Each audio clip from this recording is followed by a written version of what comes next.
Hello, and welcome to Boring History for Sleep. Tonight, we are not concerning ourselves with the grand dramas of the Roman Empire. There will be no clashing swords, no impassioned speeches in the Senate, no tales of conquest or intrigue. Instead, we are going to quiet our minds and travel back to a quiet noon in the heart of Rome. Around the turn of the 2nd century AD, we are going to accompany a very ordinary man on a very ordinary journey. A journey to one of the most remarkable and fundamental institutions of Roman life. We are going to the baths. Close your eyes and allow your body to grow heavy. Let the sounds of your world fade away, replaced by the gentle murmur of our story. We are going to explore, in meticulous and restful detail, what the Roman baths were truly like. The architecture, the routines, the sensations, the quiet social rhythms. All the little things that made the baths the cornerstone of daily existence. For millions, there is nothing to do now but listen and drift. Our guide on this journey, a man named Lucius Vettius Proculus. Lucius is not an emperor, nor a senator. He is a man of the equestrian class, a respectable merchant who deals in imported pottery and glassware. His day has been moderately successful, filled with the usual accounting, correspondence, and negotiations at his shop near the Forum Boarium.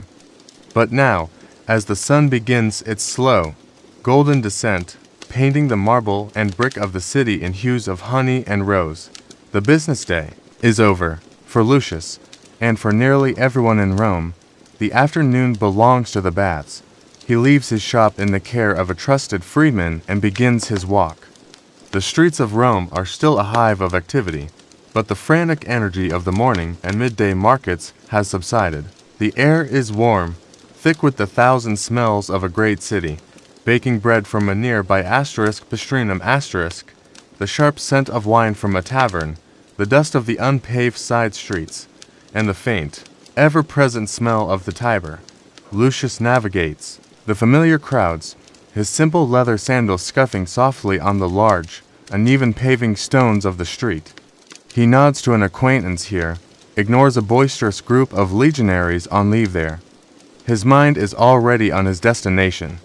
From several blocks away, he can see it. We are not visiting a small, local balneum a simple neighborhood bath. Lucius, feeling a need for the full experience today, is heading to one of the great imperial thermae.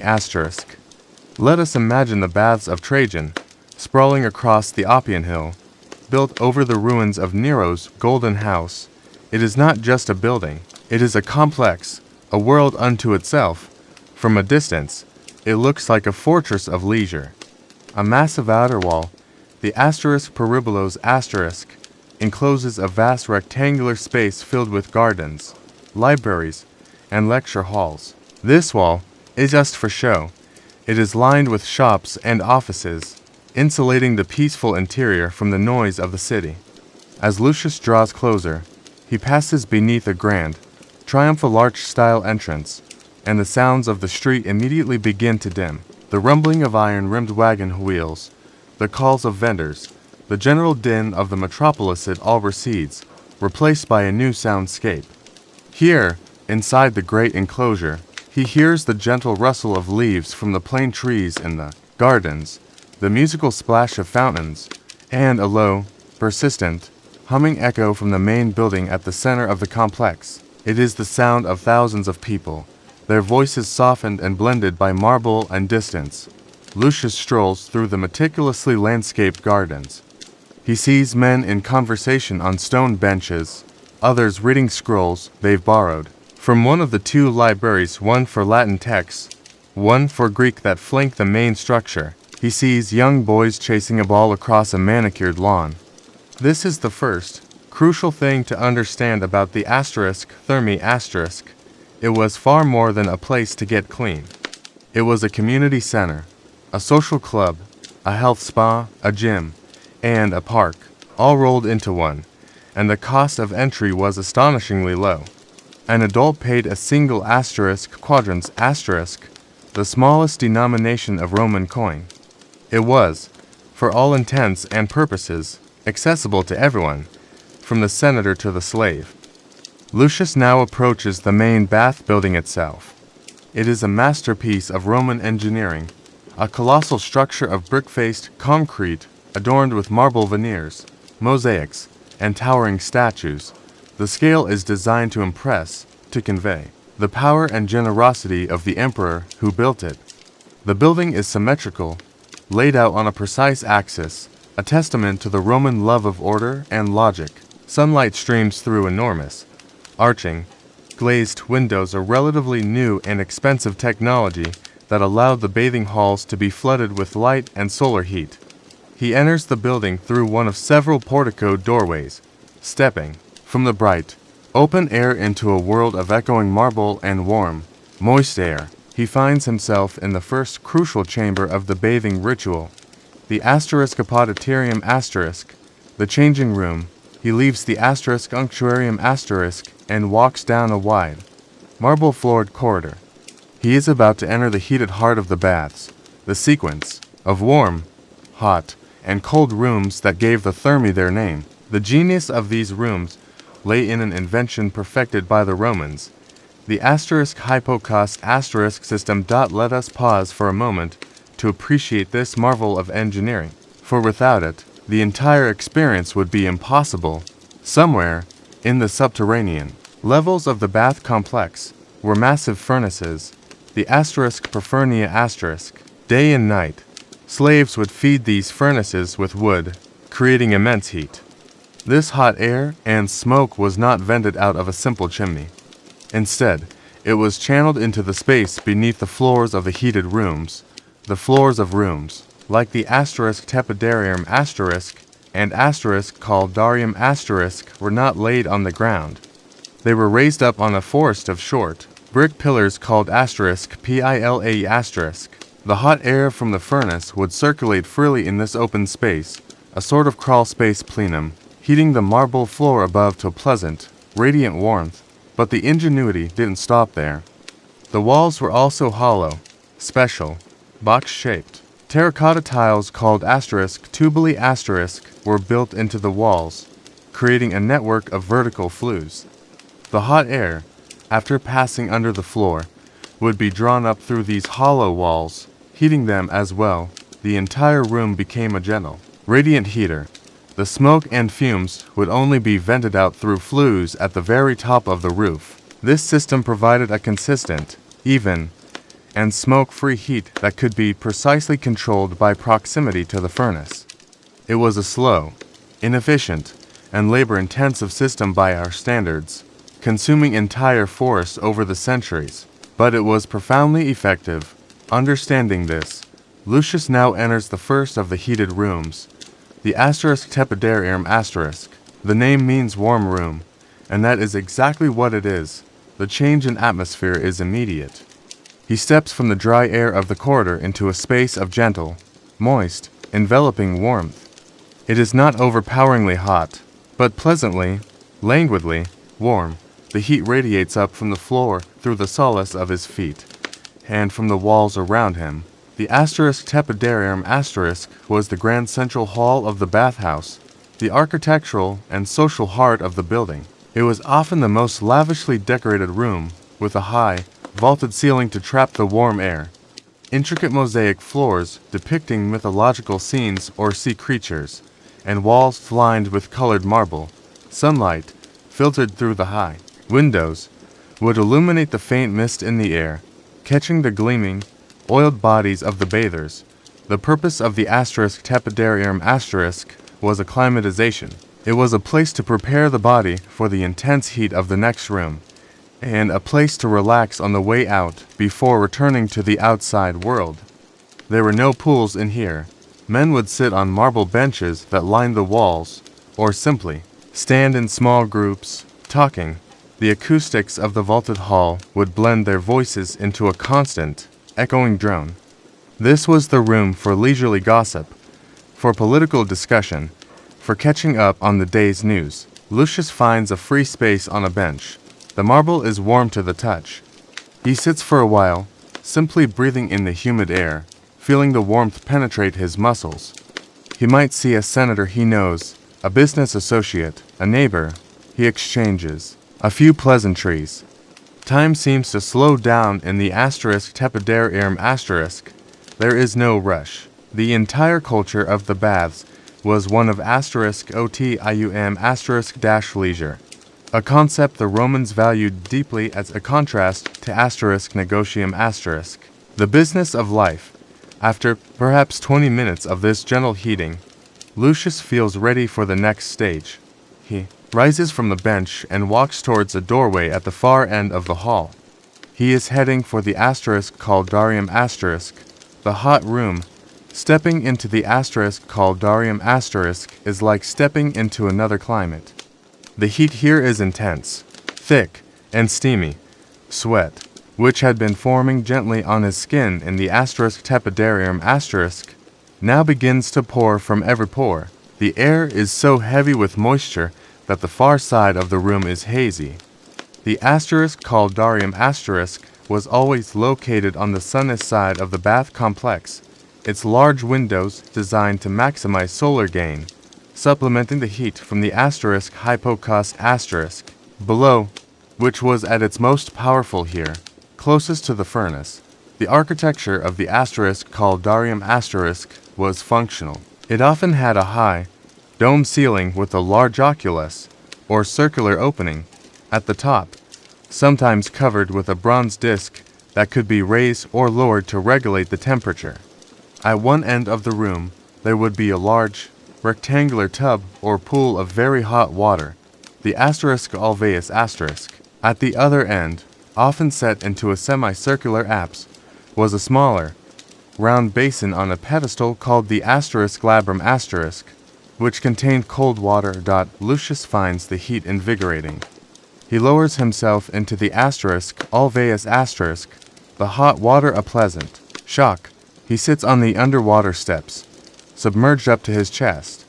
The water is not for swimming, it is for soaking, for opening the pores to their out maximum. He stays here for several minutes, feeling the deep, penetrating heat. Then, he gets out. Now comes the crucial act of cleaning. He takes his strigil. A slave might perform this service for the wealthy, but it was common for citizens to do it themselves or for friends to help each other with hard-to-reach places like the back. Lucius begins the methodical process of scraping. He drags the curved blade of the strigil firmly across his skin. With each pass, the strigil scrapes away the layer of oil, sweat, dirt, and dead skin cells. It comes away as a gray, waxy gunk. He scrapes his arms, his legs, his torso. He flicks the accumulated grime onto the floor, where it will be washed away later by slaves. The sensation is not painful, but it is a firm, vigorous scraping. This was Roman cleaning. It was exfoliation. On an industrial scale, after he has scraped most of his body, he might go over to the *glabrum* and splash his face and chest with the cool water from the basin, a sharp and welcome contrast to the oppressive heat of the room. He feels utterly cleansed, his skin tingling, and alive. He has sweated out the day's impurities and scraped his skin clean. His time in the *caldarium* is now complete. The heat is beginning to feel draining. It is time for the final, dramatic stage of the bathing process. He leaves the *caldarium*, perhaps passing briefly through the *tepidarium* again, and heads for the *frigidarium*, the *frigidarium*, or cold room, offered the ultimate sensory contrast. It was another enormous, grand hall, often circular or octagonal, with a massive, deep, unheated pool of cold water at its center. This pool was often the size of a modern swimming pool, fed by a constant supply of fresh, clean water from one of Rome's great aqueducts. The room was unheated, and felt dramatically cool after the intensity of the *caldarium*. The architecture was often monumental, filled with statues of gods and heroes, its marble columns rising to a high ceiling. Lucius does not hesitate. He walks to the edge of the great pool and, taking a deep breath, plunges in. The shock of the cold water is breathtaking. Literally, it is a violent, exhilarating sensation. It instantly closes the pores that were opened in the hot rooms. He splashes around for a minute or two, the cold water a jolt to his system, washing away any last remnants of oil and sweat. The sound in here is different, not the muffled hum of the warm rooms, but the sharp, echoing splash of water and the clear voices of other bathers, magnified by the hard surfaces. He emerges from the cold plunge feeling reborn. His skin is tingling, his mind is clear, his body feels light and profoundly clean. He has completed the full bathing circuit: exercise, oiling, sweating, scraping, and plunging. He grabs one of the linen towels he had a slave bring and begins to dry himself off thoroughly, but his time at the thermi is far from over. The bathing itself might have only taken an hour or so, but the rest of the complex beckoned. Clean, dry, and refreshed, Lucius now has a world of leisure activities at his disposal. He might feel peckish after his exertions. He wanders out of the main bath block and back into the wider complex. He finds the food vendors who set up stalls in designated areas. The poet Marshall complained about the noise of these vendors, giving us a good idea of what they sold. Sausages. Ho! One might cry, another offers pastries, another hard-boiled eggs, another simple bread and cheese. Lucius buys a small sausage and a piece of bread, a simple and satisfying snack. He eats it while strolling through the gardens, which are now bathed in the soft light of the late afternoon. His mind feels sharp and alert after the cold plunge. He decides to visit one of the libraries. He enters the quiet, orderly hall of the Latin Library. The room smells of papyrus and wood. Slaves, acting as librarians, manage the collection. The books are not books as we know them, but scrolls, kept in cylindrical cases and stored in niches in the walls, each with a small tag, *syllabus*, identifying its contents. Lucius requests a scroll of poetry by Horace. He finds a comfortable chair in a quiet corner and reads for a while, the words of the poet a familiar comfort. Around him, the life of the baths continues. In another part of the gardens, men are playing board games, like *Lachrum Cooley*, a game of military strategy, or *Tabula*, a precursor to backgammon. The click of their glass or stone game pieces is a soft, rhythmic counterpoint to the distant splash of a fountain. Elsewhere, a philosopher might be giving an impromptu lecture to a small crowd of listeners. A businessman might be finalizing a deal with a colleague, their meeting taking place not in a stuffy office, but here, in this pleasant, relaxed environment. A politician might be discreetly canvassing for support. The baths were the great stage of Roman social life, a place where all threads of the city's tapestry came together. As dusk begins to settle, Lucius decides it is time to leave. He has spent perhaps 3 hours at the thermi*.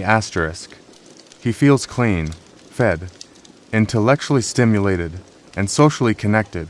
He has fulfilled a fundamental part of his daily routine, a ritual that was as much about mental and social well-being as it was about physical hygiene. He returns to the *Apoditerium*. The room is still busy, but now it is mostly with men who are dressing to go home for their evening meal.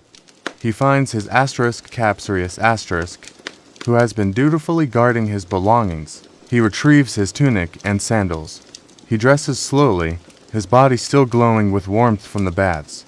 The simple wool of his tunic feels comfortable against his clean skin. He slips his feet into his sandals, checks that he has his purse, and gives a nod of thanks to his slave. He is ready.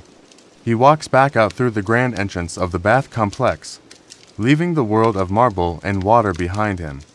He steps back into the streets of Rome. The sky is now a deep violet, and slaves are lighting the oil lamps in front of shops and wealthy homes. The air is cooler now. As Lucius walks home, let us reflect on what he has experienced. The Roman bath was not a luxury, it was a necessity, woven into the very fabric of Roman identity. It was a triumph of engineering, bringing clean water and sophisticated heating to the masses. It was a deeply social institution, a place where community was forged and reinforced daily. It was a place of health, both physical and mental. It balanced the body with heat and cold, and it calmed the mind with leisure and culture. To be a Roman was to go to the baths. And as Lucius returns to his home, ready for his evening meal, he is not just a clean man, he is a civilized man. He has participated in one of the great, defining rituals of his world, and now, the memory of his day begins to fade. Like the steam in the asterisk called darium asterisk, like the echo in the asterisk frigidarium asterisk, the warmth of the asterisk tepidarium asterisk lingers, a gentle, soothing presence. The sounds of the water, the low hum of voices, the feeling of clean skin, all of it becomes a soft, distant memory. A boring piece of history, a perfect place for our minds to rest, and to finally, peacefully, drift off to sleep.